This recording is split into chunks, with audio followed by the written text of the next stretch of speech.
So I'm Diana White, this is Brandy Wiegers, and we're going to talk about some of the evaluation aspects of math teacher circles. I think this is the first time I've ever been alphabetically first while presenting. An exciting thing. I've always been last, in fact. I don't even think I've ever been in the middle somewhere. So, and I will do my best to make it as challenging as possible for the videographer by walking in lots of circles. So we want to talk a little bit about the basics of evaluation. We're all super enthusiastic about what we do, but how do we know that's actually making an impact and, being beyond just being fun? So we'll talk about a little bit about why we want to evaluate qualitative versus quantitative data. We'll put that in the context of math circles for kids. Brandy will talk about how she, with the San Francisco Math Circle, developed her program goals and evaluation framework and some resulting questions that came from that. I will intentionally avoid those topics for the Math Teacher Circle, talk more about results and more about how we actually connect to the classroom and the challenges associated with evaluating that piece of it. So why do we want to evaluate? Well, part of it is what we already said. We want to know what works, what doesn't, how we know that. Are we really making a difference, or are we just having a lot of fun? Having a lot of fun is great, but at the end of the day, I think we all hope that we're actually making a difference as well. A lot of funders are going to require that you actually have an evaluation plan. So one thing I've gotten better at, the more and more I've written grants, is coming up with concrete, measurable things that can be used to evaluate. It's not always evaluating exactly what we might want to evaluate in a dream world, but it is evaluating things that funders will respond to and appreciate. It can also help you obtain funding, both by having a good evaluation plan and by being able to point to, hey, here's what people have already done, here's what other circles have shown, we're going to try to do something similar, etc. So by pointing to results that are already out there, that can help you get the funding, and I think we all want that funding. So, on that note, two main types of evaluation that you'll probably want to collect as you think about evaluating for your programs. One is numeric data, quantitative evaluation. So those are the Likert scale surveys that we get every other day via some, I'm drawing a blank on the name of the main survey thing. SurveyMonkey, thank you. That you get all the time where you have like the 1 through 5 scale from strongly disagree to strongly agree, etc. There's a well-known instrument that's gained a lot of popularity called the Student Assessment of Learning Gains Survey that really gets at differentiating student satisfaction from students' perception of their actual learning outcomes. That's a really interesting one. Those of you teaching higher ed might want to take a peek at that. I've gotten the best data from that from my undergrad classes of any instrument I've ever used, certainly much better than the end-of-course questionnaires. We've used one for the teachers called the Learning Math for Teaching instrument that we'll talk a little bit more about. And there are classroom observation protocols out there that actually have numeric rating scales attached to them that if you're doing math teacher circles, you could get trained on how to do something like this and actually be able to get classroom data. On the qualitative side, that's the more open-ended, what did you think about today's workshop? How are things going? What suggestions do you have for us for the future? So that's really important also. You can do things like classroom observations where you're asked to make an overall just judgment on the situation as opposed to numerically assigning ratings to things. Things like focus groups, if you have a grant with an external evaluator, one thing you may want them to do is focus groups with a small group of participants. You can pull out different kind of information in a focus group that you can get just from individual surveys. So that interaction in a focus group setting actually pulls out more and of a different genre of information at times. And finally, just interviews, actual in-person interviews as opposed to surveys, etc., where you have jumping off questions, but then you can actually respond to what the participant is saying and pursue interesting avenues that they may be bringing up that you hadn't directly been intending to ask about. Just a couple more brief notes on the qualitative versus quantitative. Quantitative usually makes us feel more comfortable. Right? It's tangible. We can say this is a 4.3, this is a 2.1. It changed from 3 to 3.5 over time, etc. But it doesn't get at the cause. All you know is that the number changed. You don't actually have that information on what is causing that effect. And that's where the qualitative data really comes in, is that pulls out the information of why. You can start to get at that causal effect and get at, well, what is it about the program that's increasing their enthusiasm for math?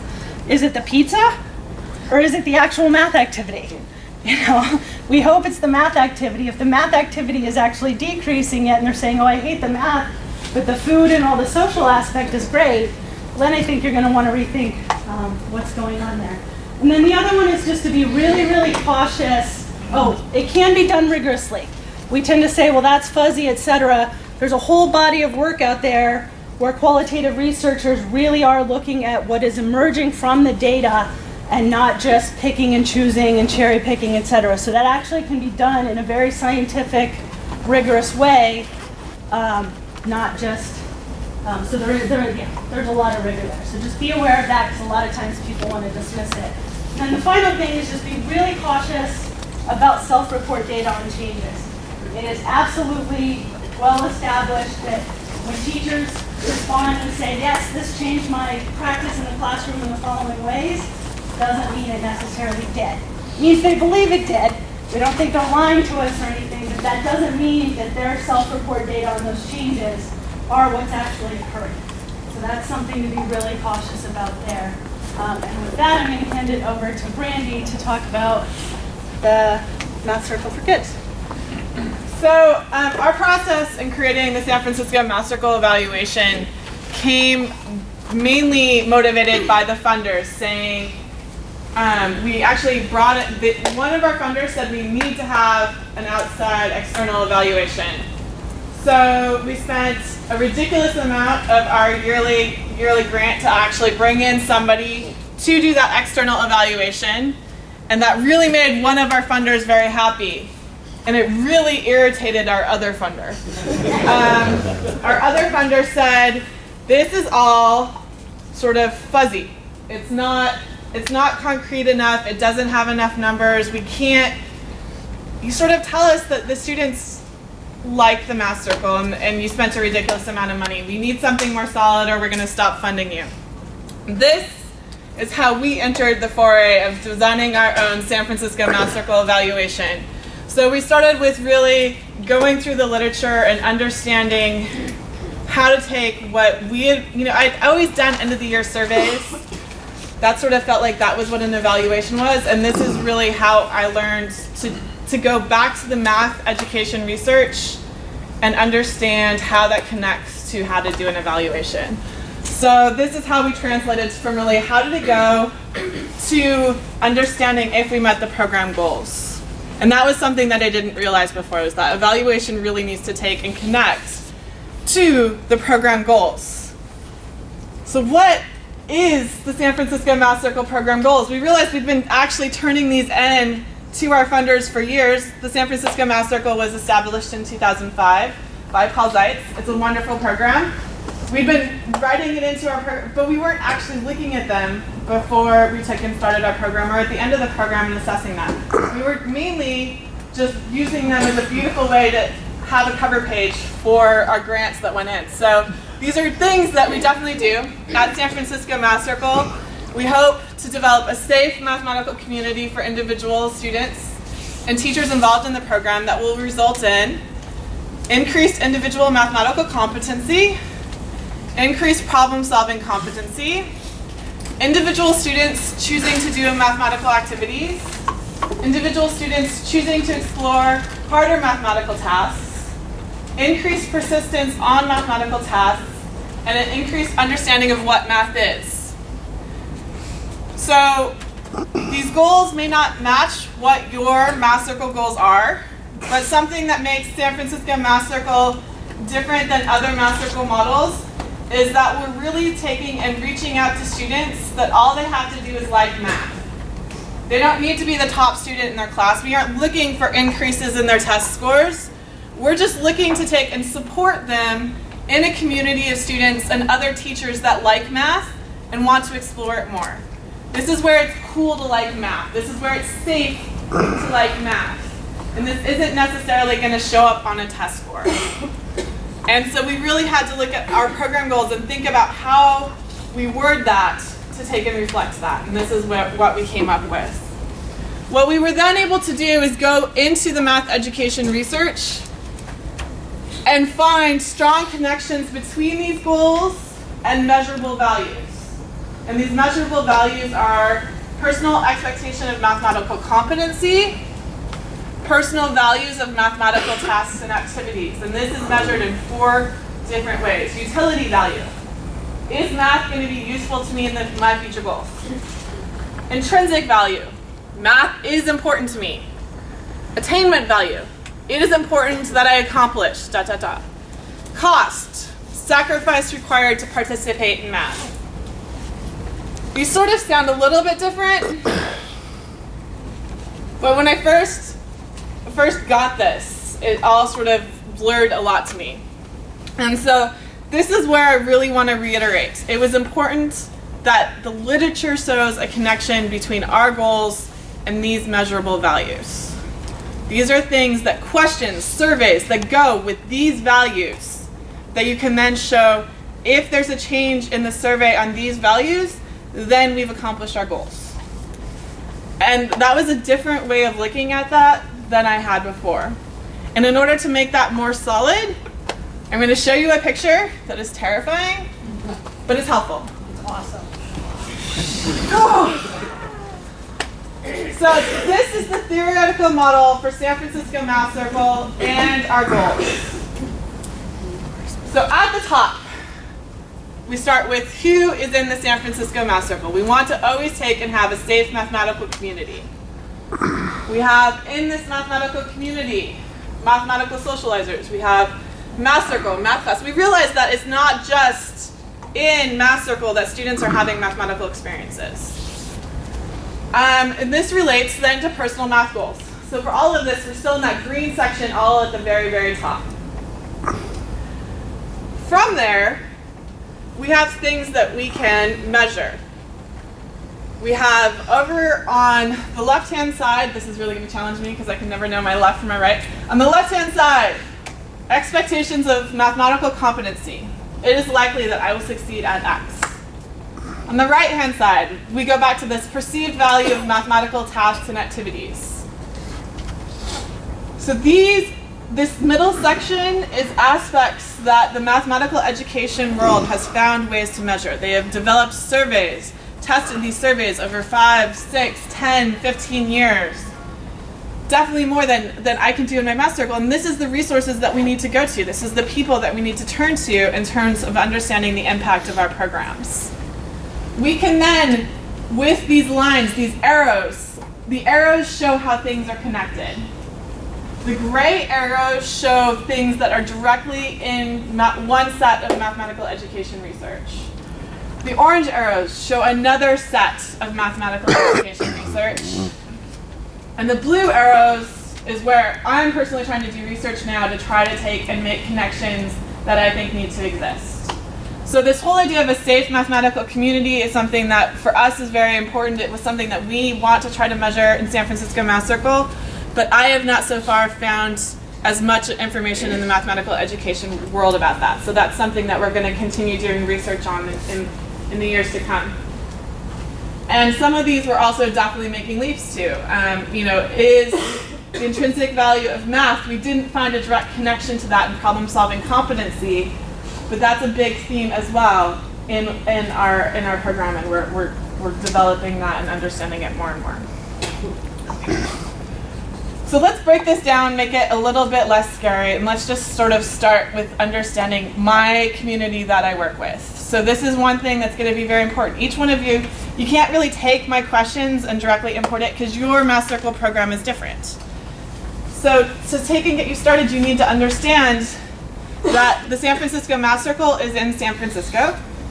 And our programs are centered at 3 high schools in San Francisco, 2 of which reach to the bottom quartile of students in the San Francisco Unified School District. At one of our high schools and one of our classrooms, you can have 5 to 10 different languages being spoken as native languages by the students that we work with. We found this to be one of the biggest things that we had to be aware of in developing an evaluation for San Francisco Math Circle. You can't ask questions if students don't understand the words in the questions. If it takes an hour to do the evaluation, that's going to impact the evaluation. If you have to have a teacher standing next to the student in order to explain the question, which with some of our initial questions when we first tested them in the classroom, this is what we saw, that's definitely going to impact your survey. So for us, one of the first ways that we were able to narrow down what to put on our survey is just by running it by our students, and if they didn't understand what this question was asking, that's not going to measure what we're trying to measure. So that definitely worked out. So from that, we went from a 20-page survey, or 12-page, it was long, to it now cannot be any longer than 1 page front and back. 1 page front and back has to include, if you want to identify what grade level this student is, and you want to identify which school this student is, all of that information is in that 1 page. That can take half of your, it's going to eat up your page, front and back. And that's all that we can measure. So that really limited the number of questions, and we really had to think about which questions. Still, all of these questions need to go back and tie to what we're trying to measure.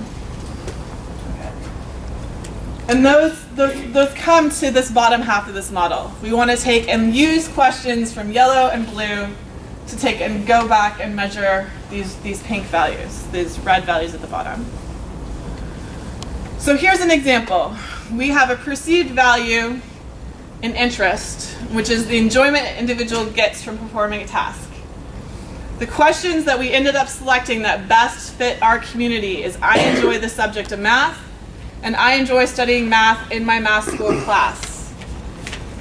The distinction there, we are not asking about Math Circle, because we have these questions go out with all of the teachers that we work with in San Francisco Math Circle to not only our Math Circle classes, but also to their classrooms and to colleagues' classrooms. So we have over 300 surveys that are turned in. On a given Math Circle, we might collect 60 or 80 surveys. So we do have a large group of students that we're asking these questions to that aren't in our Math Circle program. So some of these we take and ask to only the Math Circle in both my math class and my Math Circle. And to the students that we are asking in general, they will only get asked about their math class. We want to look at the difference between the students that are in Math Circle and the students that don't participate in Math Circle. You're looking at the answers to these questions over time. Right, so we do a pre-survey and a post-survey. So we hand this out first in October.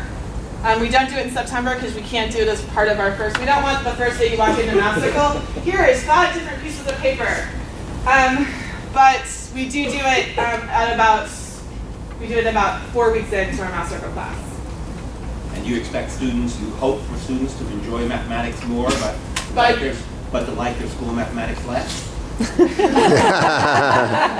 Unfortunately, this is exactly what ended up happening. I'm only going to show you one set of results, but we can measure in pre and post surveys that there's a consistent theme that students that are very involved in Math Circle over the course of the year become more frustrated with their math classes, which is unfortunate.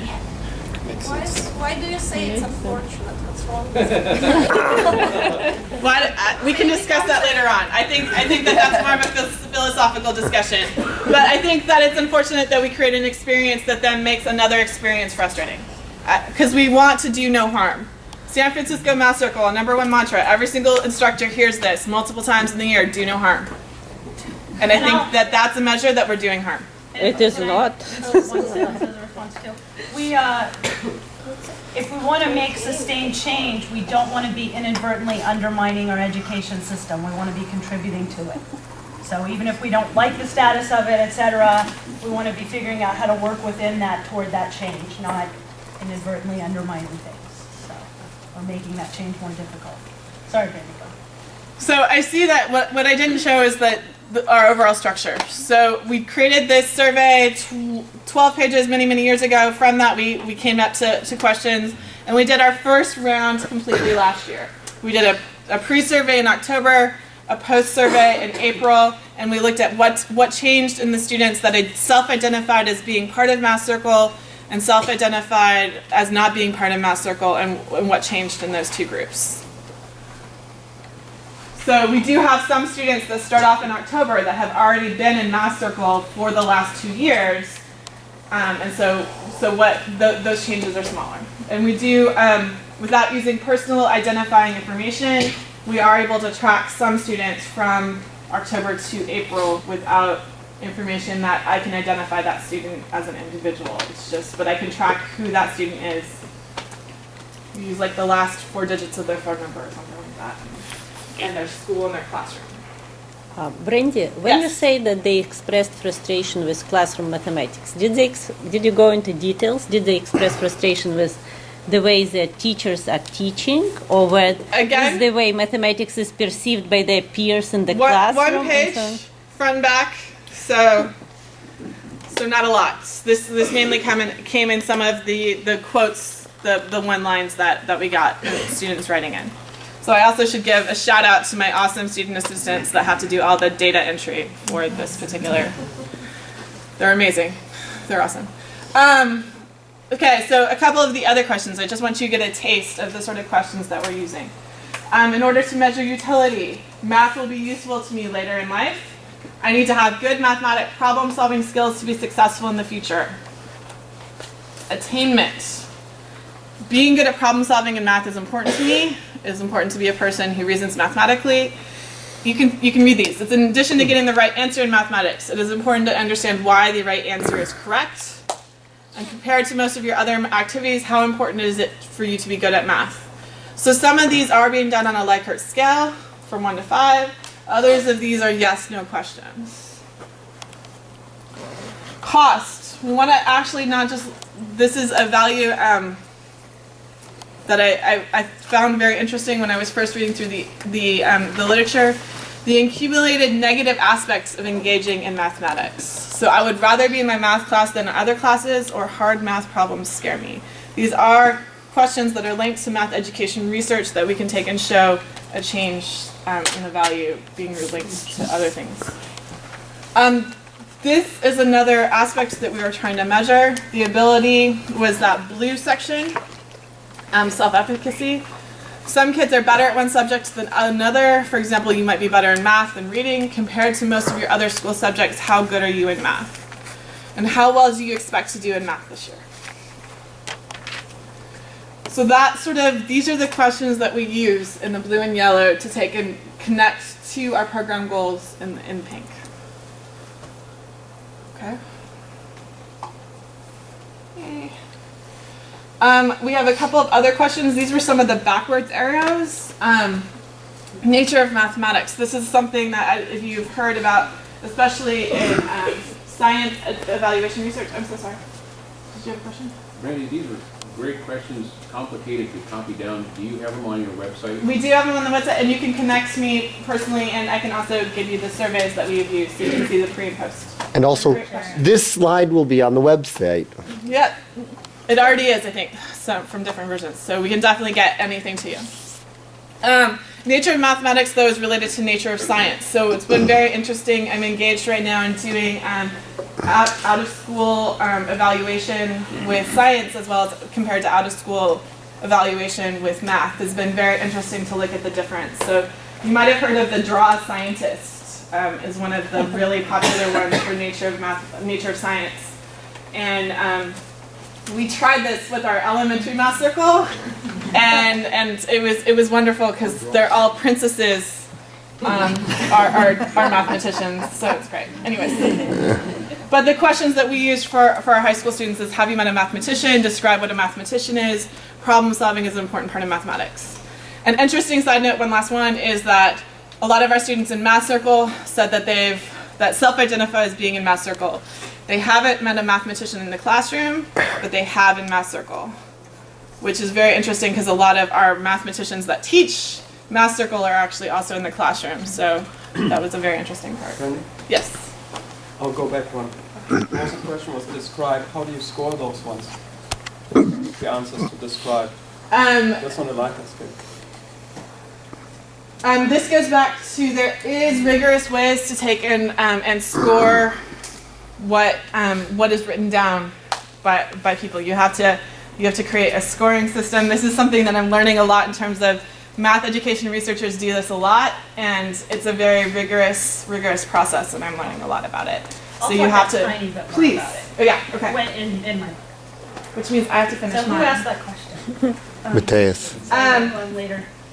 One aspect that, again, I couldn't find as much connection to in the math education research that was important for our program is understanding safe mathematical communities. This is something that, again, do no harm. Mantra we report over and over again. So some of these questions we were able to take and find in the math education research and fit into this, and we're trying to take and understand through research whether or not these questions actually fit what we're trying to measure. Because what we, and yeah, so that has been our process. We learned a lot, really relying on math education research, and I think that's where it's very important within our community that we be as inclusive of a community as possible, and not sort of, because math education research has a lot that we can learn as mathematicians about this process. So thank you. Thank you, Brandy. We'll have more questions at the end, and that I want to make sure that Do you want to ask her a question? Well, I wanted to know what were the results of the evaluation. You said a little bit about them not enjoying school math classes, but what about all the other questions? I would say overall, for being a first year of evaluation, we were surprised by how much we were able to show an impact. We did show a difference in our students that participated. One aspect that I don't know as much about is the fact that we had 81 surveys from students that self-identified in Math Circle at the beginning of the year as being like are new to Math Circle. And at the end of the year, we only had about 35 because our spring programs reduced so much, and that day was like a horrible day. So just our data was definitely impacted by that. So we're hoping to do it again this year, and we'll have a better idea of how that. Thanks. So before I jump into the math teacher circle part, let me actually put in a call for all you guys to help Brandy and I and or Dave and the organizers out for the future. Brandy and I talked about at least 2 different talks besides this one that we could have done, and I came up with yet a third one during my first part, I think. So Brandy could have done an entire talk on evaluating the whole evaluation cycle surrounding the Math Circle for Kids, and like a case study in hers where she did actually present all the results, etc. I could have done the same thing for the teacher circle aspect, and those could have each been their own 45-minute, more in-depth ones with the intent of spurring you toward thinking about your own and or using what's building on what's already out there to help you get funding. It also occurred to me that we could have done something that's a little more general, like Evaluation 101. We're not expert evaluators, we don't have PhDs in evaluation or anything, but based on our rules, I think we've been forced more into the math ed literature and to learn a little bit more about this than perhaps a lot of the rest of the room, which is fine. So it's how do we share that with you? Would that have been of use? So if you have any feedback on that, Brandy, I don't know if you have any other, if you've come up with yet a 4th or a 5th version Those were the big ones, yeah. we could have done. But let us know, because we would love, I'm sure Brandy would love to share more of the results in detail. I'll never get tired of talking about the math teacher circle ones, etc. So let us know what would most help the group in that sense, or you personally. And don't be afraid, in case we're running out of time at the end, to use other people as resources. You know, we're not saying that you should go, well, you're more than welcome to do this, but we realize it's probably not practical for you to go spend however many hours like Brandy did in the math ed literature, and she wrote up a 10-page lit search summary that related to the background to all of this. Use those kind of resources. You know, don't start from scratch. Use things that have already been developed there. So let me transition into the math teacher circle aspect. This program's run more through the American Institute of Mathematics. They're the point on it. We now have an NSF DR K-12 grant, Discovery Research K-12, to study certain aspects of the impact of the math teacher circle program. It's a pilot. It's the smaller scale grant. We're hoping in a few years to get up to the multi-million-dollar one. So that's the direction we're trying to head. I'm going to skip the theoretical framework, etc. I will say we're not as far along at the teacher level as Brandy is, I think, at the kid level, but we're heading that direction. And I'm also not going to talk a whole lot about the kinds of things that get at attitudes, beliefs, self-efficacy, etc. Again, because Brandy has already hit on a lot of those kinds of questions. But I will emphasize that that is self-report data. The time when self-report data is very reliable is when I ask, do you like math? Well, the only way I'm going to get that info is by getting the response from the person. So when it's getting at their attitudes or beliefs or their self-efficacy, which is getting at their confidence in doing certain types of tasks, that you do need to get in a self-report form. Why the colors are different? Pardon? Yes, so this is a map of the math teacher circles. The yellow ones are the ones that are already established. The red ones are ones that are in their initial planning year. So they've already attended the week-long training that the American Institute of Mathematics offers every summer, and those should theoretically be starting this summer. So I know the one in Colorado, they start up this summer officially. So there's about, the count is always changing as circles kind of come in and out, but it's around 50, I believe, at this point. So a couple things about math teacher circles, and I really liked what, he's moved where he was, what Glenn was getting at earlier. There's some nice overlap between some of the things he said and that panel said and the math teacher circle program. So at the end of the day, the teachers want to know, and the funders for math teacher circles want to know that what you're doing gets back to students somehow. Right? Simply giving, with the kids, giving them a great math experience, getting them enthusiastic, etc., is probably the primary goal. That's not just the primary goal with teachers. The teachers don't want to come spend 3.5 hours on a Saturday morning or 2 hours on an evening or a week of their summer just to go have fun. They can take their kids to Waterworld or something instead. They want to connect back to the classroom, but there's a lot of layers there. So one thing we're working on is what is the impact on the teacher's mathematical knowledge for teaching, and I'll talk more in depth about that, what that is in a minute. But also, the Common Core is now here. If you haven't heard about what that is, I'll talk just a tiny bit about it. That is the buzzword everywhere. You want funded, connect up with the Common Core. Fortunately, in our case, we do that very naturally. It is a part of what we do, so build on that connection. It's just begging for us to use it. And then finally, impacting on the teachers' classrooms. That's what gets really, really hard to measure, is how is this affecting the classroom, because there's 100,000 variables going on into a teacher's classroom, and when push comes to shove, math circles, math teacher circles are really a small intervention. There's literature out there that varies in how many hundreds of hours you need to affect classroom practice. You'd have to participate in a math teacher circle for years to meet that threshold. I've seen everything in the literature ranging from 80 plus hours to 200 hours of a certain type of professional development to actually impact your classroom practice. It doesn't mean it's always there, but that's a rough rule of thumb. So let me talk just a tiny bit about educational standards. So they started back, a long time ago. I won't venture to take a guess. I forget when NCTM first came out with whatever the first version of the standards was, but it was a long time ago. The point of them is simply to provide clear goals for student learning. It's great. I can turn and face any direction I want and still read the slides. This room is amazing. We want the teachers, right, to ensure students have skills and knowledge to be successful. So that's what the standards are about. And to provide continuity and commonality that at school A and school B, what fifth graders are learning in math probably shouldn't be drastically different. There'll be some differences, but we also want some commonalities, especially in a society as mobile as today's.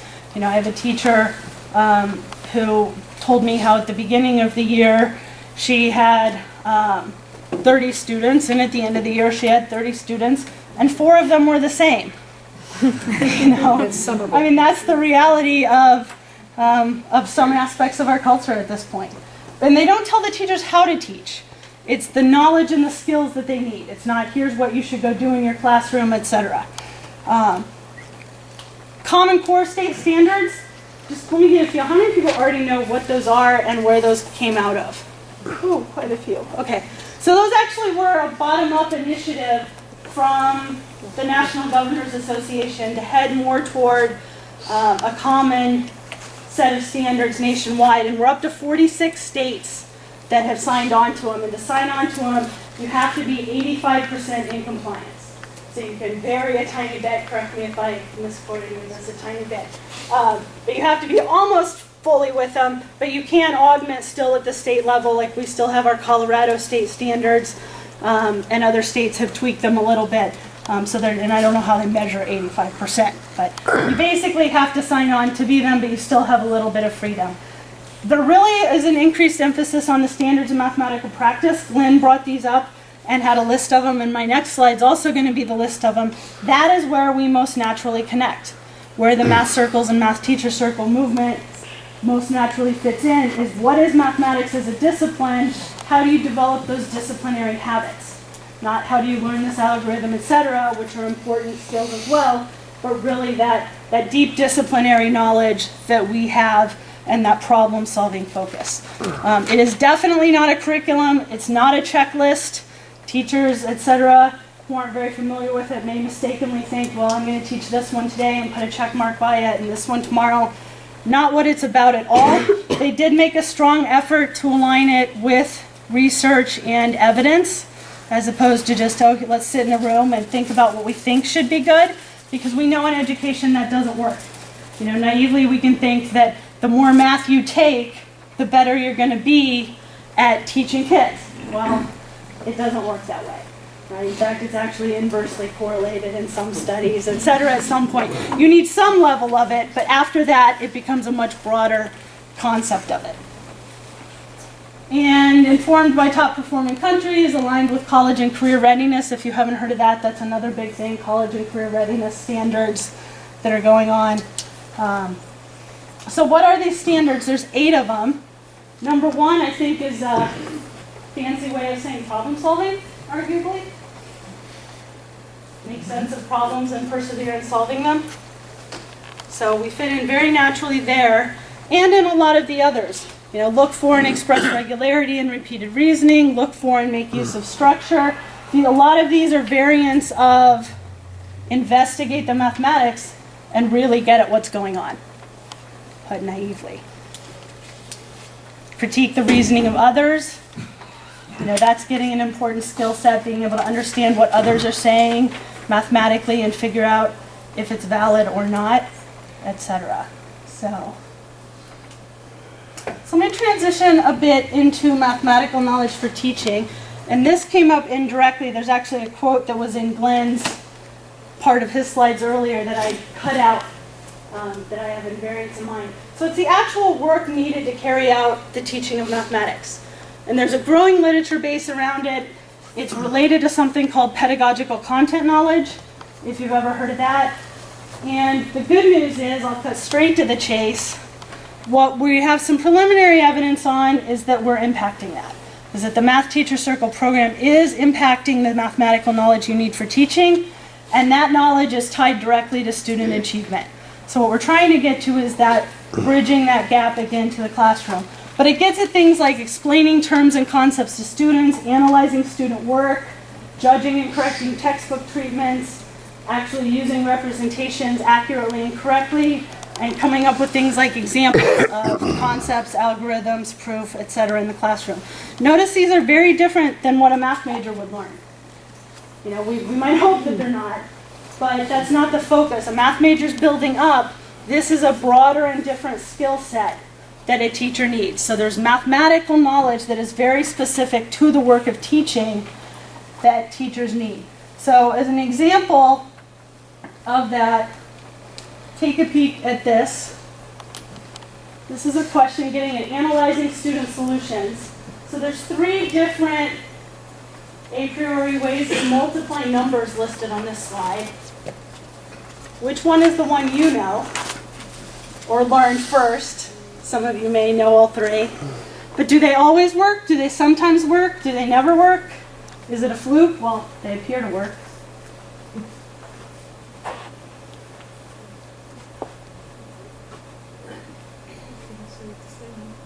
Which one's commonly taught in America? B. Which one is the one B? How many people learned B as a kid? Is how you would write it out. Maybe a slight variant. Maybe you don't write the 0 at the end after the 700. Maybe that last 0 is not there. But essentially learned a variant of B. How about A? Anybody from somewhere? And what country? Bulgaria. Bulgaria? Did you say you learned I A? learned the clubs basically. Okay, anybody else learn A as their primary? What countries? Hungary. Iran. Yes, there are other countries where A is what's commonly taught. It works just as well. Those of you from the US, think of the 25 on top and the 35 on the bottom, and you'll see that it's exactly what, it's just reversed. You're just doing it in a different order, but it's the same thing. And then C is an expanded algorithm that helps students learn why it works. It's called the partial product algorithm. It's a stepping stone to the more concise one that gives more meaning to the process. So teachers need to know all of this. Math major, mathematician, I didn't know all this in grad school. You know, it wasn't part of the body of mathematical knowledge that we needed. But it is knowledge that teachers need and need to be able to filter through because, again, in our mobile international society, if they have students from Iran, Bulgaria, Hungary, etc., who may have learned A, and they come in and they're suddenly telling the kids, no, you're wrong, you're wrong, you're wrong. Well, I think that's arguably violating the do no harm, right? You don't want them to handle it that way. They may teach them the other one, etc., make a judgment call there, but they're not wrong, they're correct. And it is perfectly valid mathematically. Teachers also need to be able to do things like connect it up geometrically across different areas and understand how this geometric model of that ladder, is this the same problem? Yeah. Okay, suddenly it looked like it added up to different numbers. So did I mix and match my models there? This geometric model really helps them later learn why when you're multiplying two polynomials there's 4 terms and not 2. Why you don't just multiply if you have x plus 3 times x plus 5, why it's not x squared plus 15. They have this geometric understanding. So understanding the threading there is really important. Here's a disastrous definition of an equilateral triangle. I'll admit I made this one up for simplicity, for talk purposes, but I've seen equally bad ones in textbooks. You are now, if we want to emphasize the importance and centrality of definitions in mathematics, we've now given kids 9 things to check every time they want to know if a triangle is equilateral. Nobody's going to want to check that. We want the teachers to be able to understand and correct things like this. We want them to have the disciplinary knowledge and the mathematical knowledge for teaching to be able to correct this definition by choosing one of those 3 equivalent categorizations and working from that. So, all right. Oh, well, hold on. The next slide. Don't try to read it. Don't try to read it. Don't try to follow it. The point of it, please don't. Let me be a little more polite about that. The point of the next slide is to think of this as something the teacher is saying out loud.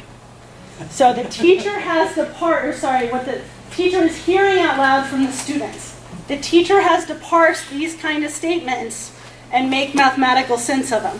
So your goal is to appreciate that, not to actually make the mathematical sense of them, because we're not going to spend 3 or 4 or 5 minutes on the slide to do that.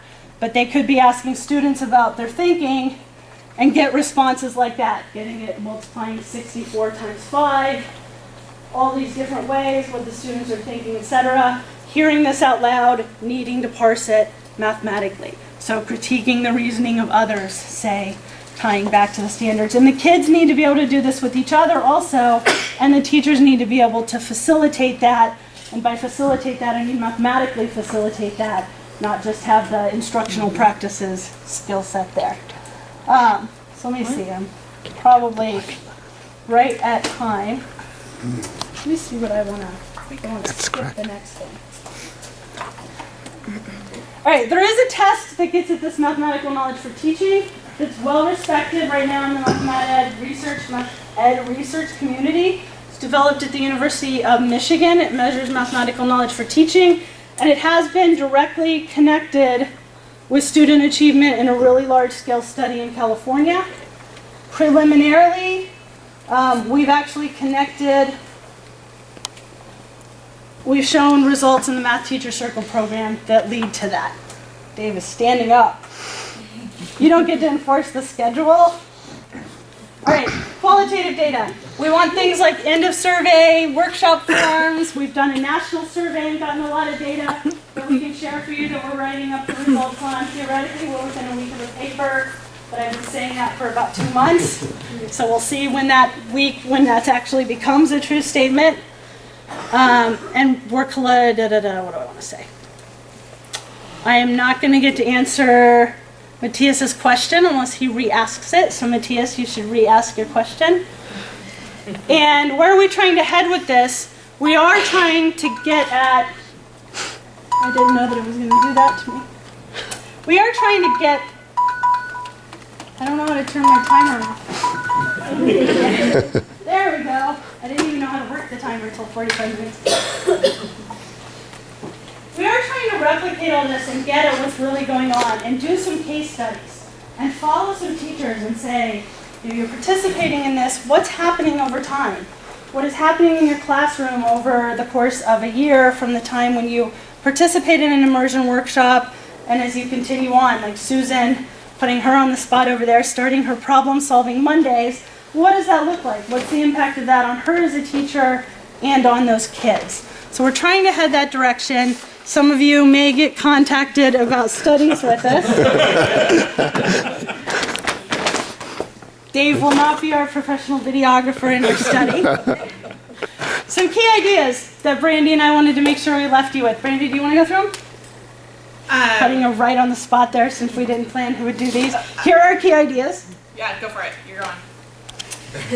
Know your audience. She needed to know her audience. We're working on, know who your math teacher circle audience is. Set and know your goals beforehand. It may not initially start at that if you're in the middle. Think more deeply about your goals. We want to push your thinking into what are you trying to accomplish and how is what you're doing helping you accomplish that. So think about what those are. Use what's already done. Don't start your grants from scratch, etc., unless you just particularly want to.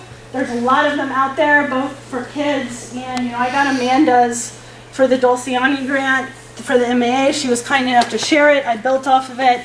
We were one of only a third of them got funded. I don't think I could have gotten it to that level without using hers as a jumping off point for ideas.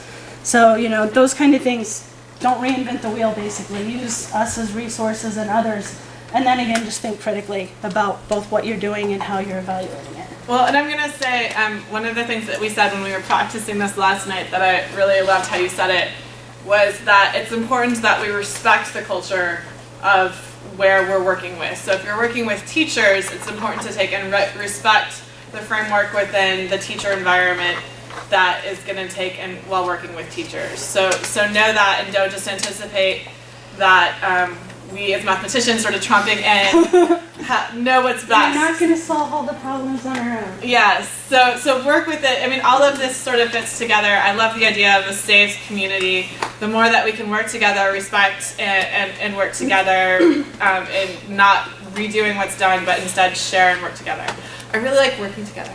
Do that. We're going to work together more. Yes, we're excited about this. So that's one thing that's come out of this. So it's been great. Yeah. So thanks, Dave, for making us do this together.